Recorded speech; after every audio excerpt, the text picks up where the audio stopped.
మా ప్రాణాలకైతే హాని ఉంది. మా ప్రాణాలకి ఏం జరిగినా కూడా నాకు, మా లాయర్ గారికి, మా లాయర్ గారి తమ్ముడికి, నా కొడుకు విక్రమాదిత్యకి, నా తమ్ముడు దిలీప్కి ఎటువంటి విధంగా ఎటువంటి ప్రాణహాని జరిగినా, కనీసం ఒంటి మీద ఏదైనా మచ్చబడినా కూడా అది రూపానందరెడ్డి వాళ్ళ దగ్గర నుంచే వస్తుంది, శ్రీధర్ దగ్గర నుంచే వస్తుంది. అపార్ట్ ఫ్రమ్ దట్ మాకు ఎటువంటి శత్రువులు లేరు. తాతంశెట్టి నాగేంద్ర, శ్రీధర్, రూపానందరెడ్డి వాళ్ళ ఫ్యామిలీస్ నుంచి మాత్రమే వస్తుంది. ఇదైతే నేను క్లియర్ గా చెప్తున్నాను. నేను వాంటెడ్ గానే చెప్తున్నాను. ఎందుకంటే మా మీద దాడి జరిగింది. ఈవెన్ పోలీస్ నోటీస్ ఇచ్చిన తర్వాత కూడా పోలీసులు నోటీస్ ఇచ్చారు, ఏమని కెమెరాస్ ఫిక్స్ చేసుకోండి, మీరు ఇంత ఫైట్ చేస్తున్నారు కదా, కెమెరాస్ ఫిక్స్ చేసుకోండి, ఎంతకైనా మంచిది అనేసి. అది ఇంటి వరకు పరిమితమైంది. బయటకు వచ్చిన తర్వాత మాకు రక్షణ ఏది?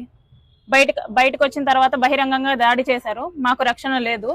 కేవలం ఇది నేను ప్రజా దర్బార్కి వెళ్ళినందుకు మాత్రమే అనేసి నాకు బాగా స్పష్టం అవుతుంది.